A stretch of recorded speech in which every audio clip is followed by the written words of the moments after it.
If you've ever asked what actually make the difference between web design and product design, you're probably not alone. They both deals with interfaces, with colors, with typography. They both talk to the users. But what actually the difference? If you are thinking about shifting your profession from web design to product design, it's important to understand where this line between both of them, right?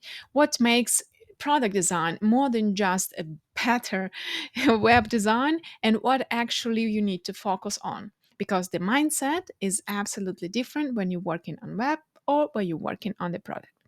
So if you're thinking about this professional shift, this video is must watch for you. So let's go. So first, let's talk about web design. Web design focus on presenting content beautifully and driving conversion. I know that a lot of people think that the main focus for web design is just the beauty, the aesthetic. That is not true. The main purpose of the website is to sell or to inform. It's more about structure, layout, visual hierarchy, and brand storytelling, which is very important. Common goals for the website would be communicate information, show the showcases for the products, and selling. So when you created design for the website. Imagine it is Microsoft Microsoft Outlook. Right. First, you go into the Microsoft website and you're going through. Your main idea is to find the product you could be interested in. So you're going through the website. If information is well organized, if it's structured well, you can easily find what you need. If it's clear describing that it's covering your problem needs, you probably will buy or maybe come back later and give you time to think, but the main idea, you will buy, right? So it will be a conversion.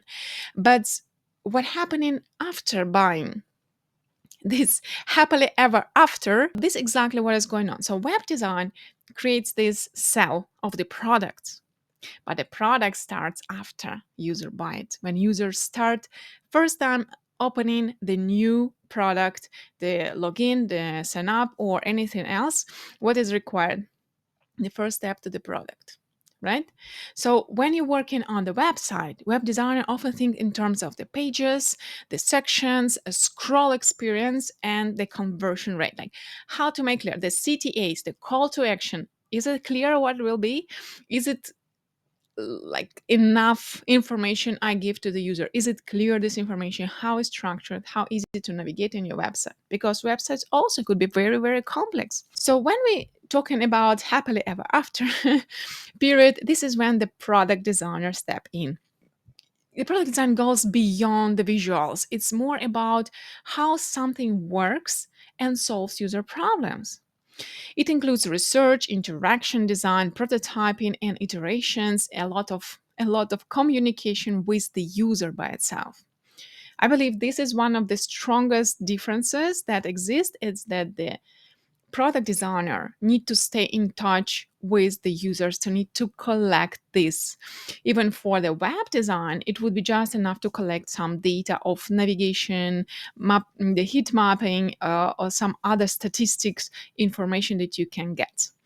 For the product designer, it could be not enough, which is very valuable information also. But for product designer, it's important to know how actually the users feel, how they see the product, what impression it gives to them, how easy to navigate, how simple solving their problem. Is it really solving? Because if it is not, it brings us to the churn. It is another important difference between the web designer and the product designer, because the product designer, beside all the thinking about flows, states, journeys, the product designer need to be very familiar with the business goals. What actually we're solving with this task, what I'm designing right now. You should be familiar with the business needs, the user needs, and they require way more design thinking.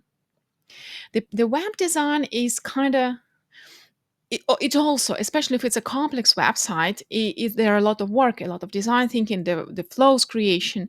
But at the end, the main focus is to sell. So we are have one main goal. In the product design, the goals could be various, like it could be reduce churns or increase engagement, or maybe simplify the I don't know, the data integration in your product or something like this. So you need to be very familiar with all the metrics, working with not just data visualization as a designer, which is requires pretty often, but also to be familiar with the metrics that you need to share after your research.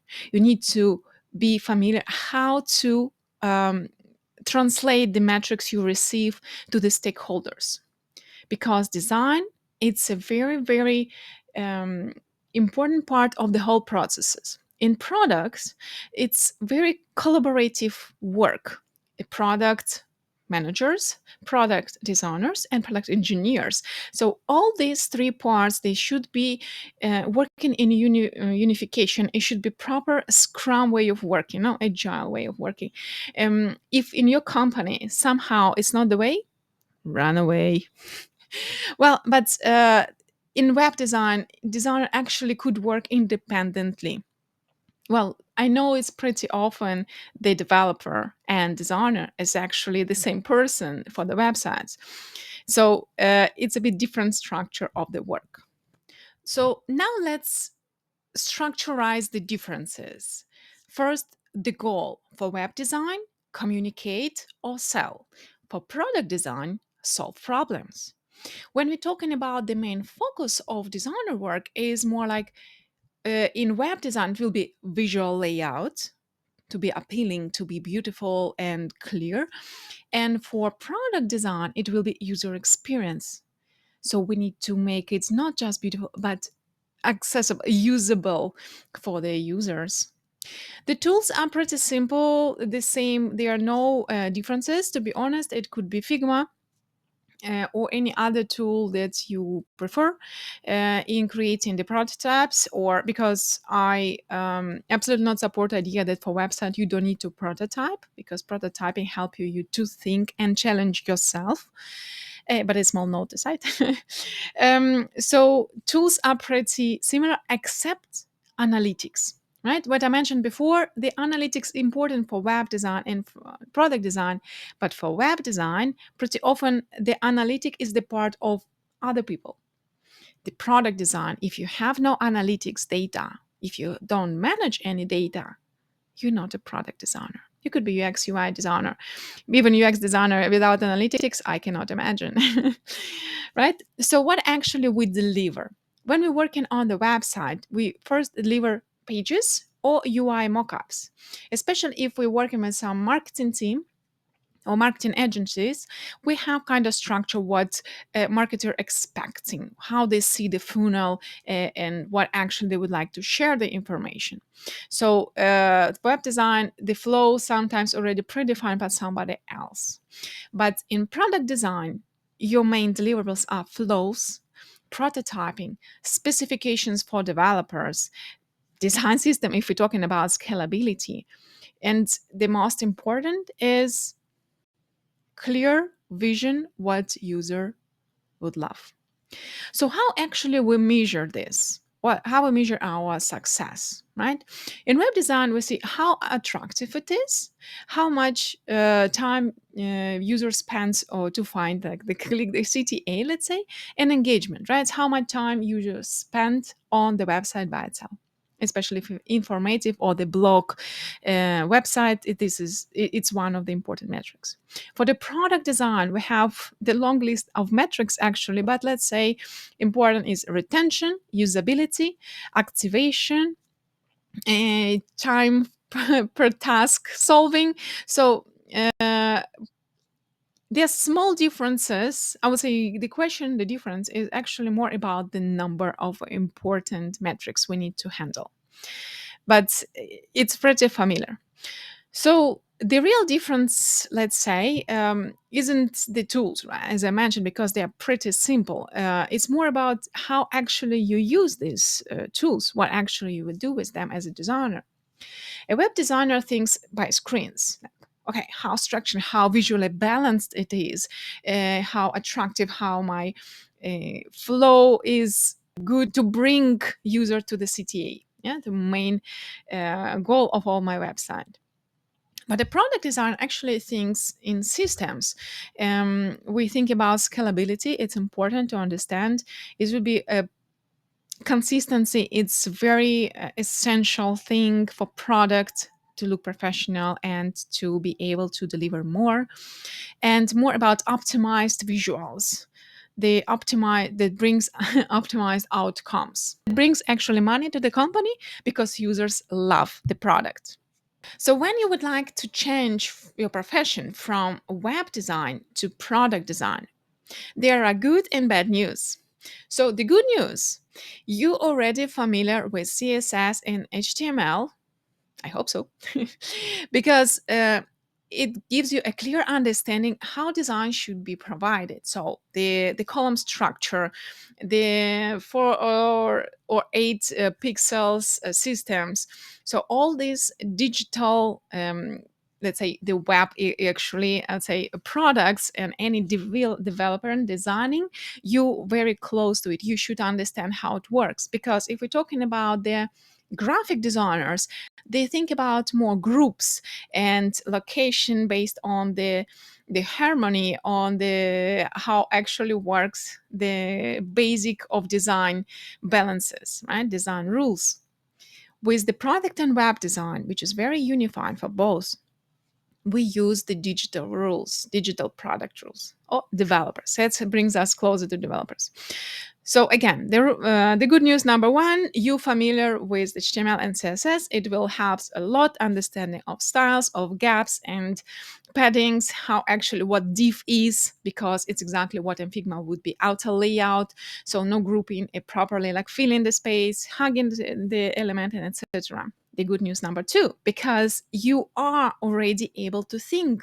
If you are thinking how actually create the flow on your website to bring user from point A to point B, to be clear, so the needed information is there, it's already a very strong start. With this basic, you can grow more muscles on this knowledge, and creating a new flows for the product, you already wouldn't be so scary or unfamiliar for you. What else? I believe it's actually all good news. I'm sorry. So, what the bad news, which is not really a bad news, and more like what you need to focus to learn, where you need to pay attention because you knew at this. The first of all, early collaboration.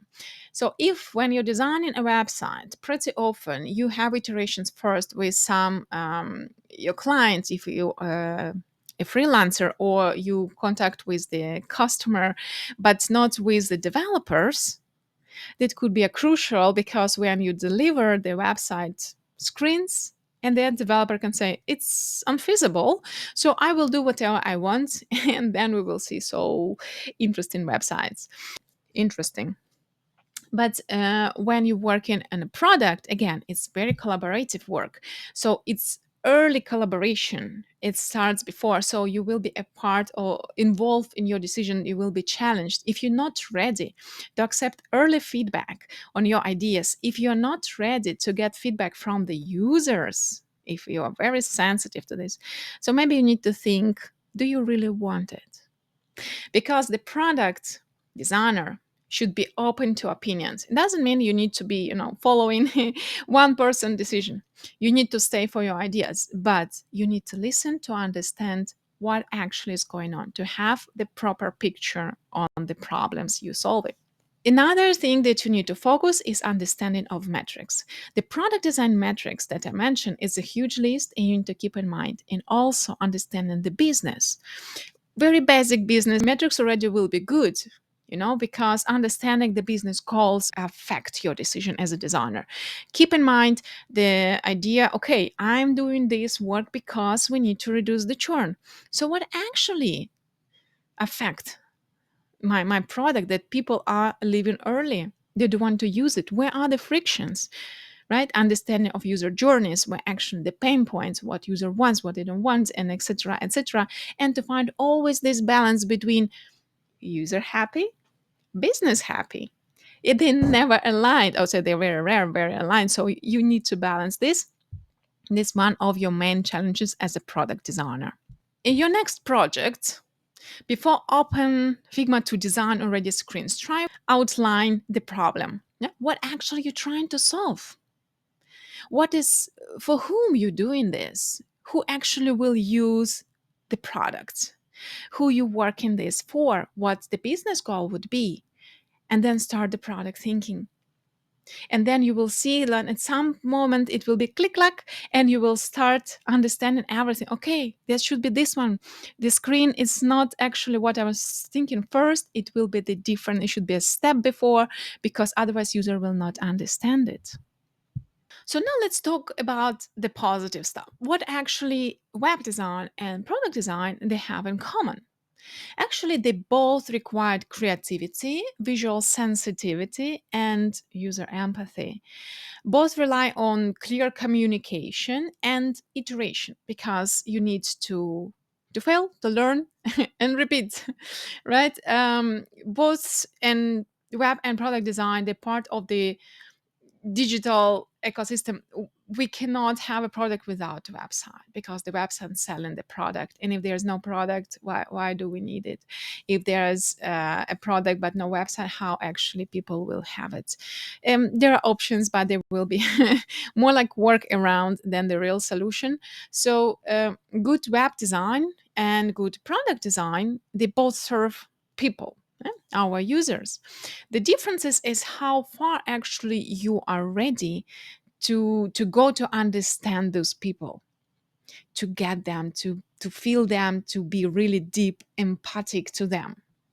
If you're ready to dive into this, welcome to product design. Here's the takeaway. Web design takes things look and feel right and helps to sell. Product design makes them work right for both users and business. If you're thinking about evolving your career, start by learning to measure the impact of your design decisions. Why actually you do this and that? What, always answer the question why, what for, what the goal, what I'm doing it. If you like this video and really interested in more stories about career difference in design and how actually step into product design, please put thumb up and subscribe to my channel. I would be happy to share with you as much as I know, so you can grow your own career in product design and bring more value to the people to help them to solve their problems. Thank you for watching and have a nice day. Bye bye.